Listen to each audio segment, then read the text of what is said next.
que nous avons dans certains de nos musées. Et une loi française a pu changer un peu les choses afin que cette tête revienne en Nouvelle-Zélande. Il y a eu également le problème de la stèle de Rome d'Éthiopie. Et là, je vous renverrai aux travaux d'un monsieur qui s'appelle Éloi Fiquet, qui travaille là-dessus. Et voilà. Et enfin, depuis l'avancée des techniques de communication et d'information, se développe depuis quelques années une production de films concernant les situations et les luttes autochtones, à caractère documentaire ou fictionnel, dans lesquels ils apparaissent comme protagonistes de leur propre histoire et que ces documentaires sont faits par eux-mêmes. Et là, nous avons un séminaire consacré à ça à l'École des hautes études en ce moment, sur tous les films des populations, des aborigènes ou autres populations autochtones, qui font des films sur leur propre communauté, et ça, c'est un phénomène extrêmement nouveau. La deuxième raison des résurgences et des réapparitions, des demandes de réparation liées aux crimes du passé, je vous dirais, sont des raisons, si je puis dire, génétiques. Je m'explique. Avec l'apparition des technologies moléculaires de l'ADN, il y a eu une réaffirmation de son identité. C'est-à-dire qu'afin de bénéficier de retour, comment dire, de récupération de leur identité, les autochtones ont besoin aujourd'hui, et ça s'est avéré dernièrement, je ne sais pas si vous avez vu le cas au Brésil, mais ça s'avère aussi pour des descendants d'esclaves, ça s'avère également pour les héréros aujourd'hui, où on leur demande d'attester de leur identité par des preuves ADN. Et ce qui est absolument hallucinant, c'est que le terme de race, on s'est aperçu que c'est quand même, je ne vous apprendrai rien, cela émane des Européens. Et aujourd'hui, les populations autochtones et les descendants d'esclaves utilisent ce même moyen afin de prouver leur identité, afin de bénéficier de ces compensations financières. Et là, je vais vous citer des exemples, je n'aurai malheureusement pas le temps de les développer, mais il y a un cas auquel je tiens beaucoup, parce que ce sont le cas des métis noirs allemands, qui sont les victimes oubliées du nazisme à l'heure actuelle. Vous avez vu les demandes de réparation qui ont été faites par les Juifs lors de la Seconde Guerre mondiale. Ils ont obtenu gain de cause auprès des banques suisses et des banques allemandes dernièrement. Mais en revanche, pour ce qui concerne les métis noirs allemands et pour ce qui concerne le cas des héréros de Namibie, ce n'est pas la même chose. L'idée de stériliser la race noire est née en Namibie. Ça a été naturellement influencé par les théories darwinistes ou encore celle de Joseph Gobineau, qui prétendait fonder une base physique réaliste à la supériorité de la race nordique et germanique. Et Eugène Fischer, qui était un généticien à l'époque, concentra ses travaux sur les héréros, justement.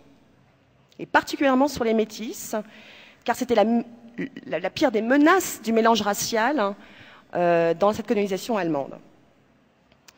Il commença, en fin de compte, son étude au sein même des camps, parce qu'il faut savoir que le premier terme de camp de concentration n'est pas né lors du nazisme et lors de la Seconde Guerre mondiale. Le terme de camp de concentration est né en 1905 en Namibie. Ça a été les premiers camps de travail forcé, créés à l'époque par le gouvernement allemand. Et donc, les héréros aujourd'hui demandent ces mêmes réparations et n'obtiennent pas du tout gain de cause. Mais j'y reviendrai très très brièvement tout à l'heure. Donc, de ses recherches, ce monsieur Eugène Fischer a sorti en fin de compte 2 livres, a publié 2 livres, Les batailles de Rehoboth et le problème de la bâtardisation chez l'être humain, et un second en 1921 qui s'appelait The Principle of Human Hereditary and Race Hygiene.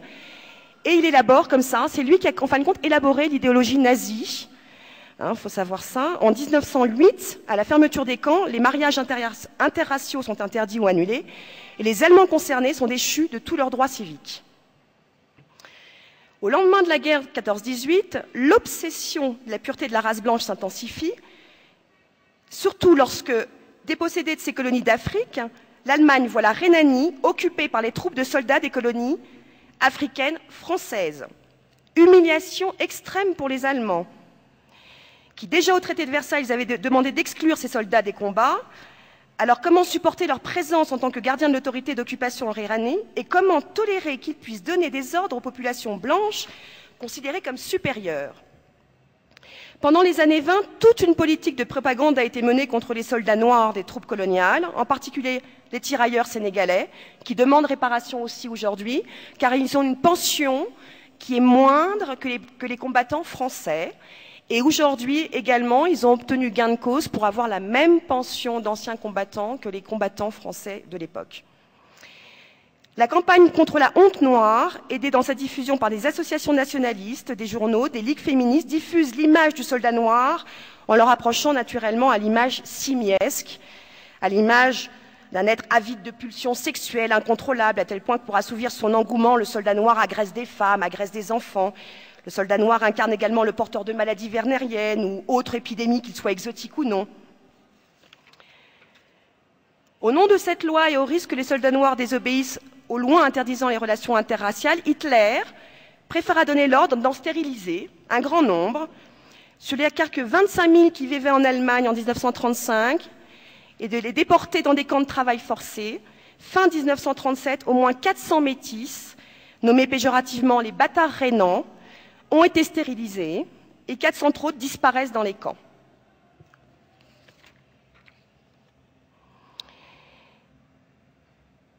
À la seule preuve physique ne suffit pas, c'est-à-dire que maintenant on leur demande, ce que je vous disais tout à l'heure, des preuves ADN, et que la loi fédérale sur la compensation ne définit même pas qui est habilité à le réclamer.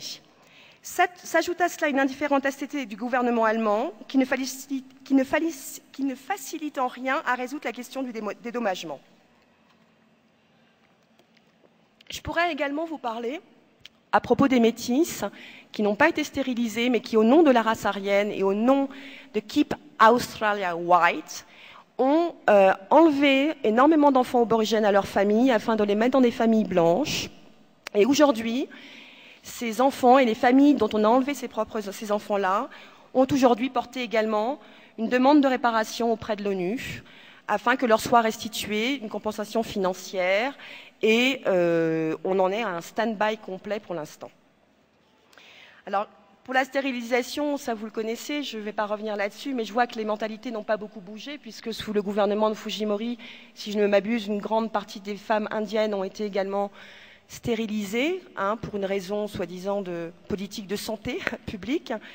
Donc on voit que le problème est vraiment pas réglé sur le problème génétique, et si je peux dire des avancées techniques moléculaires. Et puis la dernière raison de la résurgence est une raison... L'avant-dernière, je dirais, est une raison qui, j'aurais dû commencer d'ailleurs par cela, qui sont des raisons purement affectives, naturellement. Une raison de ressentiment, et ça je vous renverrai naturellement au livre de Marc Ferro, la colère et puis la notion d'injustice. Pourquoi? Parce que la réémergence des demandes ressurgit au moment où des événements récents y ont contribué. Et on s'est aperçu que l'obtention d'indemnisation par les Juifs, ou bien le dédommagement des Américains d'origine japonaise qui ont été emprisonnés et internés dans les camps pendant la Seconde Guerre mondiale sous ordre de Roosevelt, ou encore ont eu gain de cause les Sioux qui ont eu des compensations versées au moment où on leur a spolié les terres, on leur a reversé quelques années après, de nombreuses années après, une compensation financière pour ces terres spoliées. Ou encore dernièrement, si vous avez pu le remarquer, les Maoris en Nouvelle-Zélande qui ont obtenu également des compensations financières, ou les Namibiens également qui ont obtenu 160 millions de dollars dernièrement par leur gouvernement. Mais malgré cette grande avancée en matière de reconnaissance internationale, ces peuples demandeurs font face à de grandes difficultés. Car en effet, la législation internationale n'est quasiment pas respectée lorsqu'ils sont confrontés aux institutions et aux juridictions nationales. Malgré l'avancée également laborieuse en matière de devoir de mémoire dont je vous ai parlé, de dette morale, perdure toujours aujourd'hui une discrimination sociale, politique et culturelle. Il ne reste pas moins, et on s'en est aperçu, dernièrement que, on a encore des soucis avec les populations autochtones, que ce soit dernièrement au Pérou, le massacre des Péruviens qui ont fait grève dernièrement. Et puis on s'aperçoit aussi qu'on a un autre problème, c'est qu'il y a un racisme, pas inversé, mais anti-blanc qui apparaît. Et donc, on a une grosse difficulté maintenant à gérer les populations et les terres, puisque au Zimbabwe, en Namibie, on s'aperçoit que les populations veulent chasser les anciens colons ou les descendants des anciens colons. On s'aperçoit qu'on a des problèmes de frontières, puisqu'on est sur des frontières anciennement coloniales, et que nous avons des problèmes entre les tribus, afin de savoir comment nous allons rendre ces terres. Et c'est là où j'en veux aux réparations financières et territoriales, qui sont primordiales aujourd'hui. Et une grande réflexion est à construire pour pouvoir changer les mentalités, car lorsqu'on aborde le domaine des réparations financières et territoriales des peuples demandeurs qui subissent encore aujourd'hui les effets et les excès secondaires de la colonisation, de l'esclavage, et qui souffrent de terribles fortes inégalités sociales, on s'aperçoit que ces mêmes peuples demandeurs ne sont même pas unanimes entre eux dans la façon d'émettre leurs revendications. Il y a une réparation politique. C'est un terme que j'emprunte à un juriste français qui s'appelle Antoine Garapon et qui étudie spécifiquement les demandes de réparation à l'heure actuelle.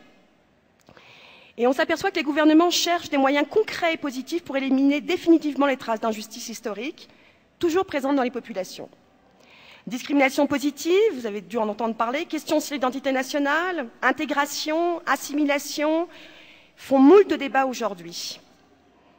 La levée des tabous de l'histoire et le face-à-face avec le passé, par l'ouverture d'archives ou la poursuite judiciaire, les lieux et les actions garantissant la pérennité de la mémoire par les monuments commémoratifs ou l'enseignement scolaire, devraient renforcer l'État-nation.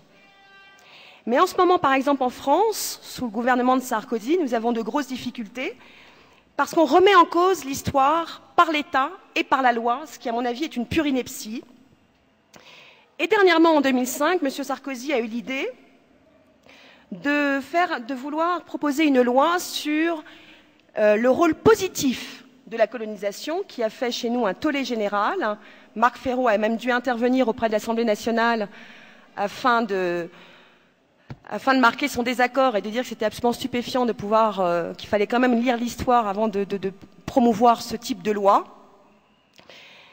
Et bon, cette loi, pour l'instant, n'est pas passée.